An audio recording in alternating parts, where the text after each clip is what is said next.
All right, let's dive right in. The Gospel of Matthew is undoubtedly one of the most influential texts in human history.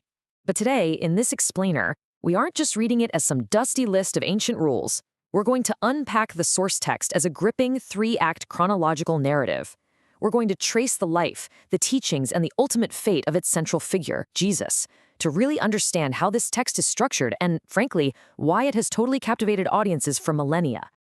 To navigate this dense 27-chapter text, we're going to break it down into 6 distinct phases: origins and early preparation, core teachings and principles, miracles and parables, growing influence and conflict, confrontation in Jerusalem, and finally, betrayal and the trial.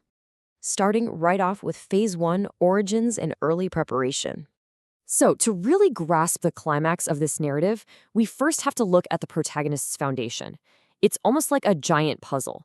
The text actually organizes 42 generations into 3 really neat blocks of 14.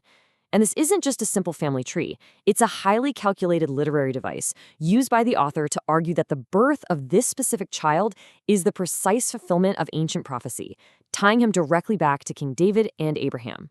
Right after the birth, man, the narrative moves at lightning speed.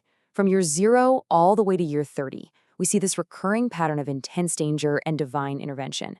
Jesus is born under the threat of a paranoid King Herod, which forces his family to literally flee as refugees into Egypt.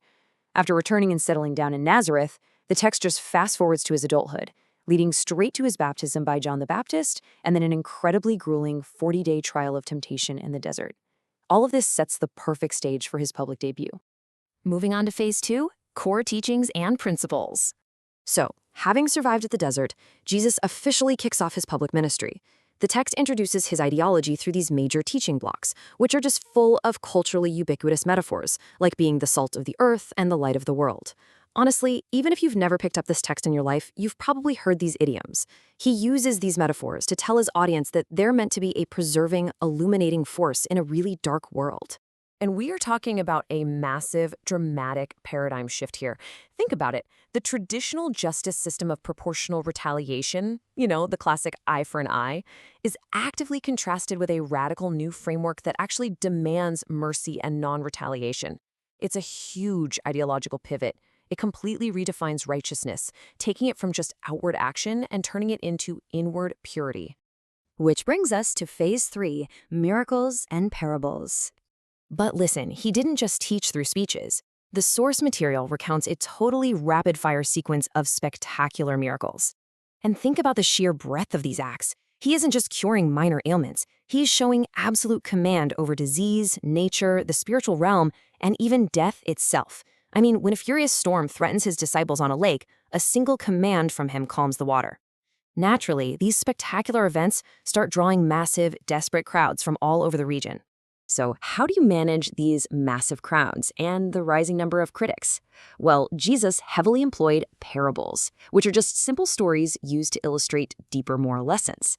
He used everyday imagery that people would understand immediately, like farmers sowing seed, hidden treasures in a field, mustard seeds, all to explain the really complex concept of the kingdom of heaven. It was an absolutely ingenious dual-purpose teaching tool. It illuminated deep truths for his dedicated followers, while remaining totally cryptic to the people who were just there for the spectacle. Then, right smack in the middle of the text, there's this pivotal question asked directly to his disciples. When Peter answers, "You are the Christ," Jesus immediately starts predicting his own suffering and death. This is the ultimate turning point of the entire document. It signals a major narrative shift toward his impending and, frankly, inevitable fate. All right, Phase 4, growing influence and conflict. As his influence absolutely peaks, the narrative tension inevitably escalates, right? To scale his grassroots movement, he starts delegating authority, giving his 12 apostles some specific, frankly intense marching orders. Preach, heal the sick, travel with absolutely no money, and expect severe persecution. He empowers them to replicate his miracles, but demands absolute reliance on hospitality, specifically warning them that bringing this message is going to result in violence, arrests, and even families turning against one another. And as his popularity surges, he actually goes on the offensive. He boldly denounces groups like the Pharisees and Sadducees as hypocrites. He calls them blind guides and compares them to whitewashed tombs, looking beautiful on the outside but full of dead bones on the inside.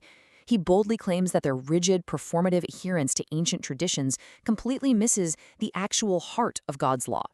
And that sets the stage for Phase 5, Confrontation in Jerusalem. The countryside ministry is officially over. When we map out his final week, we see a direct, highly public challenge to the establishment. It starts with a royal entry on a donkey, with crowds shouting Hosanna on day 1, and escalates to him physically driving profitable money changers out of the sacred temple that very same afternoon. Over the next few days, he uses parables to openly accuse the religious leaders of rejecting God's messengers. This rapid escalation immediately puts a huge target on his back. Of course, the authorities strike back. They try to trap him with politically charged questions, right in front of the crowds, hoping he'll say something treasonous against Rome. They ask him point blank if it's right to pay imperial taxes.